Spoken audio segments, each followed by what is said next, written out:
I'm joined with Laura from Sad Ghost Club, and if you didn't already know, she's been on maternity leave recently and she's back, yes, which is great. Yes. And do you want to just tell everyone what you were doing before you went on maternity leave? Okay, so Liz, which you know, was the original creator of Sad Ghost Club.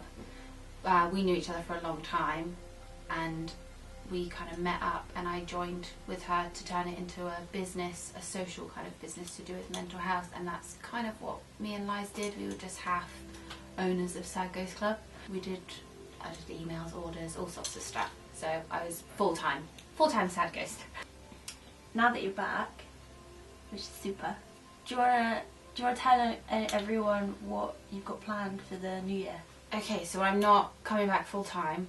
At the moment I'm doing 2 days a week, mostly from home, but I'm going to hopefully come back in. But my job role now is before I did a lot of business stuff, so I'm going to do all businessy things again, which is very exciting.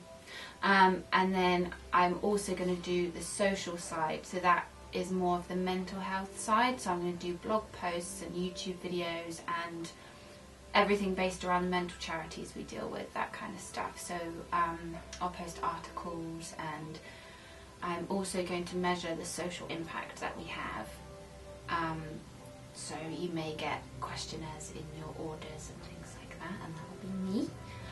And another thing I'm doing is the artist spotlight, which Liz started doing. We've been wanting to do it for such a long time, and I'm going to be in charge of that now, which is where every month we get a new artist to collaborate with us and do their own interpretation of the Sad Ghost. Yeah, very exciting. I'm really excited. Me too.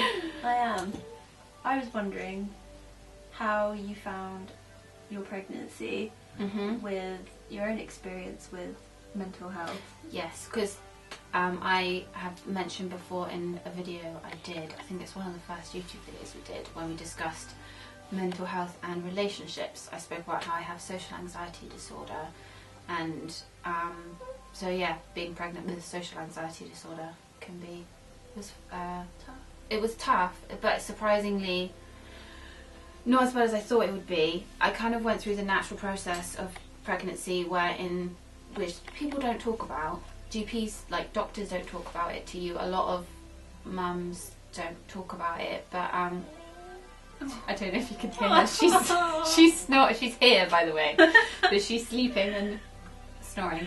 But so yeah, the first trimester, which is sort of the first third of the pregnancy, right at the beginning, is where all the hormones come in. So mentally, it can be really, really hard. I remember feeling very alone, even though I had quite a few people to talk to. Even though I wanted, like she was planned, like I wanted to have a baby, I mentally just felt very alone, very lost. It was really, really tough. But then after the hormones settle in the second part, so the second third, you then have a rush of like happy hormones, or your body's just in a really good place, so you feel really great. And then the last part, again, you then feel very mentally drained, and then it's the preparing of, oh, it's actually happening, this bump is actually a baby. The social anxiety aspect, it was the worry of losing people, because I am one of the first in my group of friends to have a child, so I did get worried that I was going to lose these friends that I'd spent so many years sort of making friends with. With social anxiety, it's really hard to make friends and really hard to talk to people, so I was worried I was going to lose these friends that I've got such a connection with. Luckily I haven't. No way. I feel like I've been really, really lucky, because that is one of the things that happens when you have a kid, is sometimes you can lose relationships, because it's being a mum is a full-time job. I didn't expect a lot of the emotions I felt of feeling alone, and it was the feeling alone and not knowing, the unknown of I'm not going to be a good mum, I'm not going to be able to do it, but no one knows. You especially, you feel like you can't do it, but she's here. She's fine. She's an angel. She truly is. So I was going to ask you about how you found the actual birth and the 4th trimester. Yeah, so 4th trimester is, so you've got each trimester, 1st, 2nd, 3rd, then you give birth, and they call it the 4th trimester, which is when technically it's like they can't fend for themselves at all. They're newborn, they can't do anything. They are still attached to you like they're in your stomach. But yeah, it's lovely and not at the same time. But yeah, the birth, I won't talk about it too much because I know a lot of mums can get PTSD from, well, not a lot of mums, there are mums that can get PTSD, so I don't really like talking about my birth story that much. Luckily mine was very fast. Yeah. Helen was supposed to be there. She was supposed to be my birth partner with my husband. But Una decided to arrive, came along real quick. But yeah, it happened in 4 hours, and it was one of the most amazing things that I've ever experienced. Yeah. So yeah, that mentally, when my waters broke, I instantly was like, I don't want to do this. But then my body got into the zone, and it kind of just happened and was all fine. The 4th trimester, again, with pregnancy and mums, people don't talk about how they feel. Everyone tells you, like, aren't you so excited? Aren't you really happy about it? And it's like, yes, I am, but this is a life-changing experience. You're not going to be happy all the time. It might be the whole pregnancy and the 4th trimester, you'll feel horrible. Like, but there's nothing wrong with that. Like, this is the thing. I'd agree. There seems to be a lot of pressure put on mothers that they're supposed to feel happy all the time. Yeah. All the time. There were times that I felt absolutely awful, mentally just terrible. Yeah, the 4th trimester is really interesting. I think it's like the first 2 or 3 months. I think that's what they call it. She didn't sleep. I 100% am breastfeeding, so that's quite hard because they want to feed all the time and they don't sleep. I think she fed every 45 minutes. She slept in spaces of like every half an hour. There were no long sleeps, and sleep deprivation, I think, is the worst thing. I thought I was getting depression after she was born, because I started having really horrible thoughts. I felt very disconnected from her. I'd look at her and it was like she wasn't real, and it was the weirdest feeling. And I remember one time I was so tired and she wouldn't stop crying, and it was like she didn't exist anymore. She was just like she wasn't mine, and she just looked up at me, this helpless like baby. And it was the worst feeling I've ever felt, because I just didn't feel like I could do anything. I didn't feel like I wanted to do anything. But a lot of mums feel like that. Yeah. Because of lack of sleep, mentally it just really messes you up. And there was thoughts I had of like wanting to throw myself down the stairs and all these horrible things. And it was just because I wasn't sleeping. I had no sleep. I would not. And you're so used to, before a baby being born, you having 6-8 hours sleep in a stretch, and then all of a sudden you have nothing, and no one prepares you for it. No one tells you, like, you're gonna feel horrible. Yeah, and you're still supposed to be happy and really excited happy all the time. Yeah, that's a lot of pressure. Yeah, it was. That was the thing of everyone messaging me like, I'm sure you're ecstatic. Me crying my eyes out, thinking, what am I going to do? Is this my life now? Not sleeping and have a baby crying. And I mean, luckily, as you can hear, she's really good. She's a really good baby. She slept for the first time ever for 8.5 hours last night, and that is why I am really But yeah, what I can say for mums is that it does get better. You take each day and go, maybe tomorrow she'll sleep for a bit longer, but it isn't forever, because that's what happens when you start to feel depressed, is you think, this is it now, this is how I'm going to feel, this is how my life's going to be, and you just go down and down and down. But I just had to keep saying to myself, like, she will eventually sleep more, I will sleep more, it will be okay. And it was worth it. It is worth it. What are you thinking about when it comes to work and mum life? I think what happened was my last day, which was 2 or 3 days before my 37-week mark. We went out for food and it was all really nice. Pizza. I didn't work full time. From the third trimester, from the last third of my pregnancy, I went down to 2 days a week, I think, because I just couldn't move. I had really bad issues with my mentally and also with my pelvic floors. I couldn't walk very far. Yeah. You forget about that. Yeah. I've completely forgotten. But yeah, so we went out and it's really, really nice. And then I didn't get my first ever maternity was, I was giving birth. So Yep, we had that meal and then what was it, like 2 days. 2 days later, Yeah.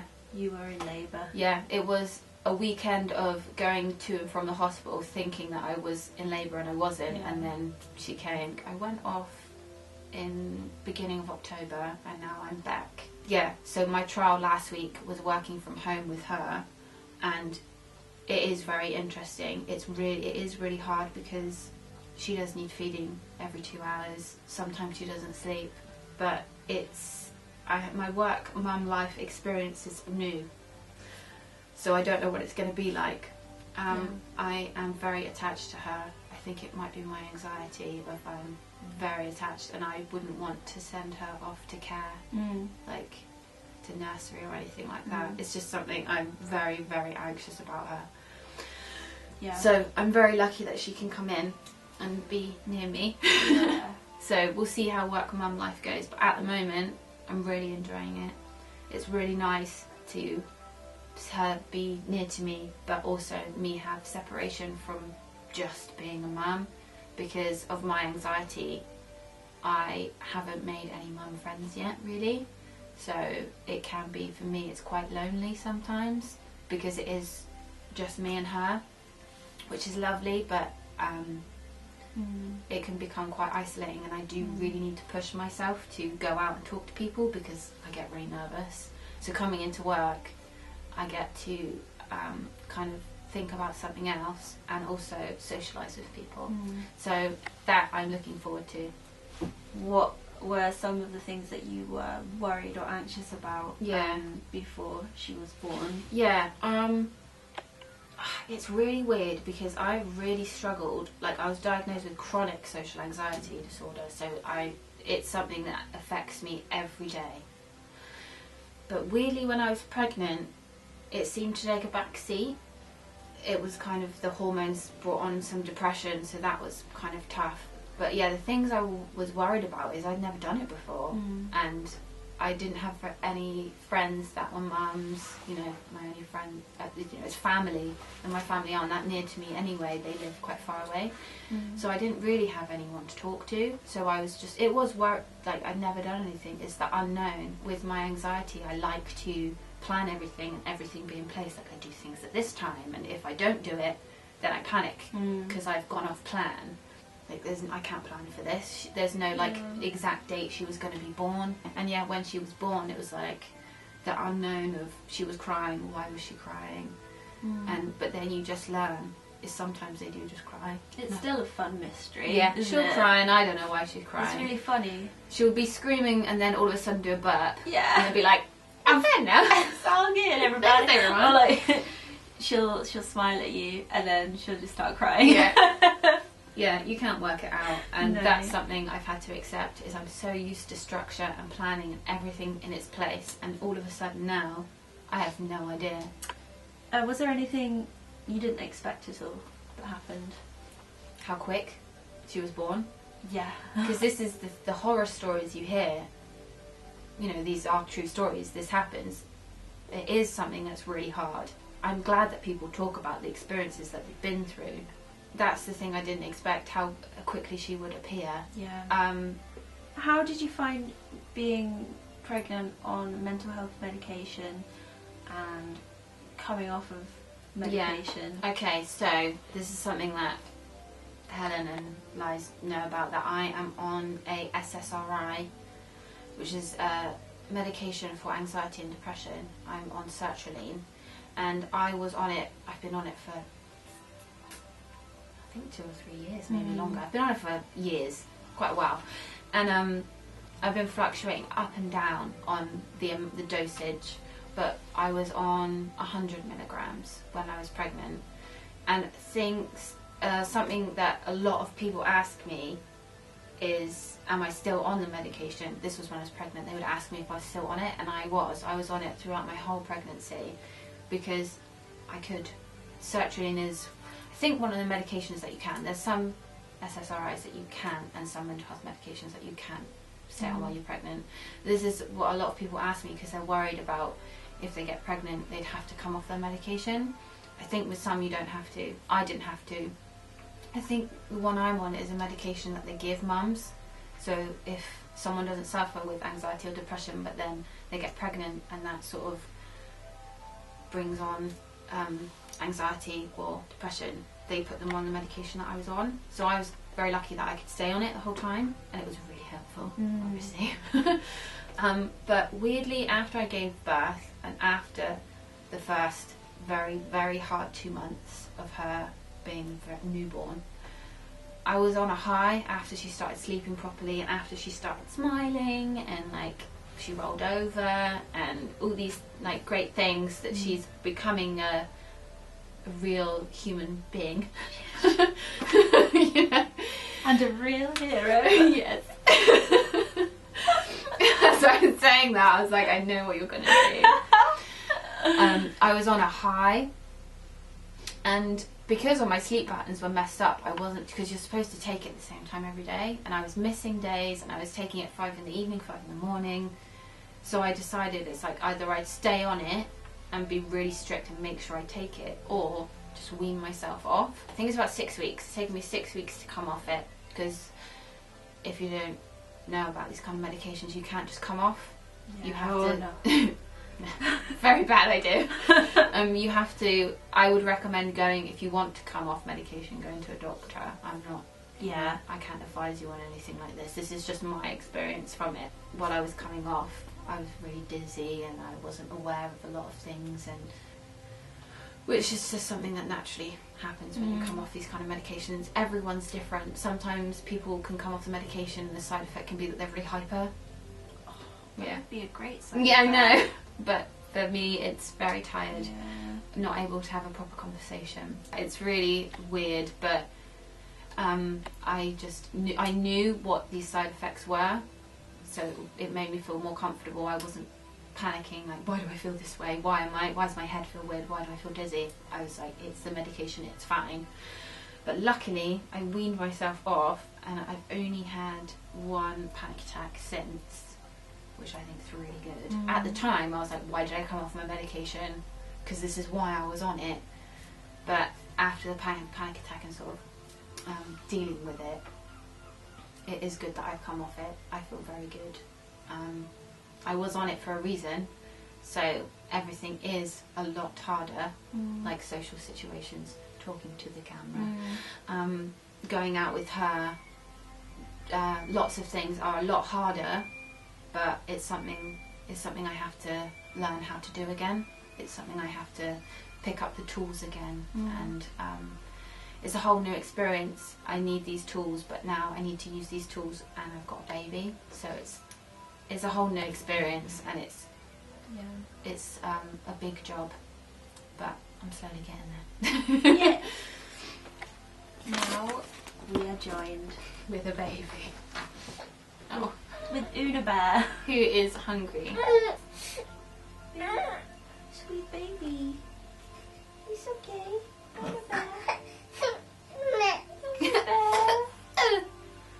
Bear. Do you have any tips for the new mums or mums that are expecting first baby? Okay, one of them is do what feels right for you and the baby, because there's all these blogs and these magazines and mums that will tell you what they do and what they think is right, but you have to do what's best for you in the safest way possible, because every baby is different and every mum is different, so you do what's right for you. Probably hear her feeding right now, so I'm sorry about that, but yeah, so do what it is best for you and the baby, and in the safest way possible is one of my tips. And I can't remember any other ones. Oh yeah, feel crap if you want. Like, it's fine. Because what we were saying earlier is everyone expects you to be happy, and people tell you to be happy. Don't, if you don't feel happy. It's fine. It's okay. Like, your hormones are all over the place. You're not sleeping. Your body's changing. Like, there's something that I remember feeling, and I still kind of feel like it now. It's like my body's not mine anymore. So having someone inside your body living there, it feels like it's not yours anymore. You're sharing it with someone else, and when they're born, and if you're breastfeeding them, they're using your body. Yeah, and that can make you feel really horrible. Well, it made me feel very horrible anyway, and that's okay. Like, what I'm trying to get at is feel how you feel. It's fine to feel sad, it's fine to feel happy, it's fine to be angry, it's fine to get frustrated. Yes, feel how you feel. Well, I'm just real happy for you to be here with me today. If you don't know, we've been friends for a really long time. Yeah. 12 years, 15 years? Yeah. So, this is a special moment. Yeah. I'm Auntie Helen. Yes. Thanks for watching. It was really interesting hearing all of those thoughts from you, actually. There are a lot of other things that I wanted to talk about. If you just have any questions, you put them in the comments because I can answer them. Yeah. Because there were lots of things I wanted to say, and I'm sure you want to ask me. And yeah, thanks.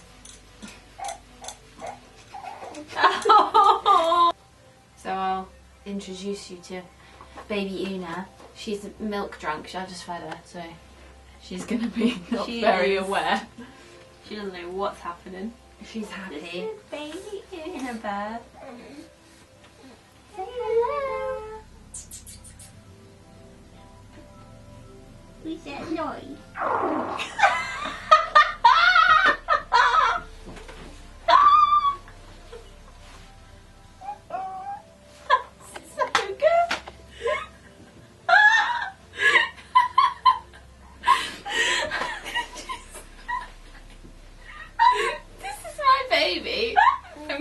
Now.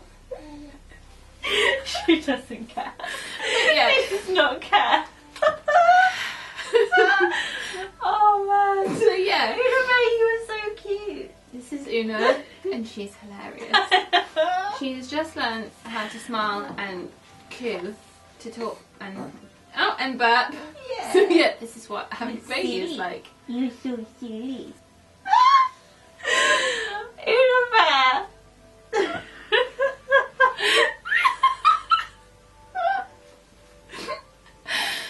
I love her so much.